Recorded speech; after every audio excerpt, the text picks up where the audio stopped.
ചെറിയ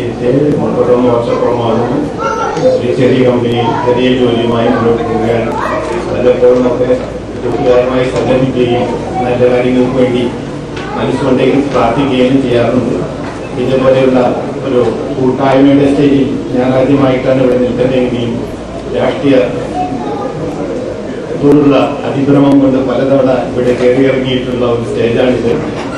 ആയതിനാൽ അതൊക്കെ വെടിഞ്ഞ് എന്തെങ്കിലും ജീവകാരുണ്യ പ്രവർത്തനങ്ങളും മറ്റു സഹജീവികൾക്ക് ഉപകാരപ്രദമായ കാര്യങ്ങൾ ചെയ്ത് മുന്നോട്ട് പോവുകയും ഇഷ്ടജീവം അതിനായി നിൽക്കുകയും ചെയ്ത ഒരാളാണ് ഞാൻ.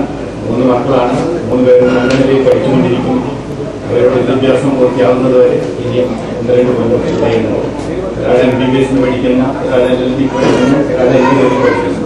അപ്പോൾ എൻ്റെ ജീവിതം തന്നെ ആഹ്വാനം മുഴുവനും അവരെ വിദ്യാഭ്യാസത്തിന് വേണ്ടി ഒഴിഞ്ഞു വെച്ച് ആ പൊക്കിയെടുത്ത ഭാരം എവിടെയെങ്കിലും കൊണ്ട് ഇറക്കി വെച്ച് സ്വസ്ഥമായിരിക്കാൻ ആഗ്രഹിക്കുന്ന ഒരു വലിയ വ്യക്തി. ഇനിയും നിങ്ങൾ കൂട്ടുകാരുമായി ഇങ്ങനെയുള്ള അവസരങ്ങൾ സന്ധിക്കാനും സംവദിക്കാനും ജീവകാരുണ്യ പ്രവർത്തനവുമായി കൂട്ടുചേരാനും അതീവ താല്പര്യപ്പെട്ട് ജീവിക്കുകയാണ്.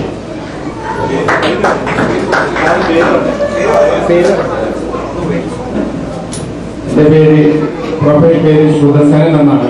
അതാണ് യഥാർത്ഥ പേര്. ആയുധവും കളവും ചതിയുമില്ലാത്തൊരു ജീവിതം നയിക്കുന്ന വ്യക്തിയെന്നാണ്. ഒരു സത്യം മുൻനിർത്തി പ്രവർത്തിക്കണമെന്നും സത്യം മാത്രം ആവുന്നതും സത്യത്തിലൂടെ മാത്രം മുന്നോട്ട് പോകുന്ന ആഗ്രഹിക്കുന്ന ആളുകളുടെ കലപ്പൊന്നും ചേർക്കാറില്ല. ഇപ്പോൾ കൂടിയെല്ലാം കറപ്പിച്ചിട്ടാണ് ഇവിടെ കയറി നിൽക്കുന്നെങ്കിലും ശരിയായ വയസ്സും താടി എടുത്തു കളഞ്ഞു. അത് അനീഷിനെ മേടിച്ചാണ് അയാളെ തല്ലാണെന്നൊക്കെ പറഞ്ഞിട്ട് പിന്നെ അത് ഒഴിവായി കിട്ടാൻ വേണ്ടി താടി മേടിച്ചിട്ടാണ് വന്ന് ചെറിയൊരു ബുൾഗാനിലായിരുന്നു. പിന്നെ ബുൾഗാനെ കണ്ട വലിയ ബുദ്ധിജീവിയാണെന്ന് വിചാരിച്ചില്ല. അരീകത്തിൽ കൂടെ പോയില്ലാത്ത ആൾക്ക് ബുദ്ധിജീവിയാണെന്ന് പറഞ്ഞാൽ അതും പ്രശ്നമല്ലേ? കാണാനായിട്ട് ബ്ലോഗിലൂടെ നമുക്ക് എന്തും പറയാലോ, നേരിട്ട് നമുക്ക് പറ്റില്ലല്ലോ. കുട്ടീനെ കണ്ട ഊരിലെ പഞ്ഞ അറിയുന്ന പറഞ്ഞതുപോലെ അതിന്റെ പേര് യഥാർത്ഥം തന്നെയാണ്, വയസ്സും യഥാർത്ഥമാണ്.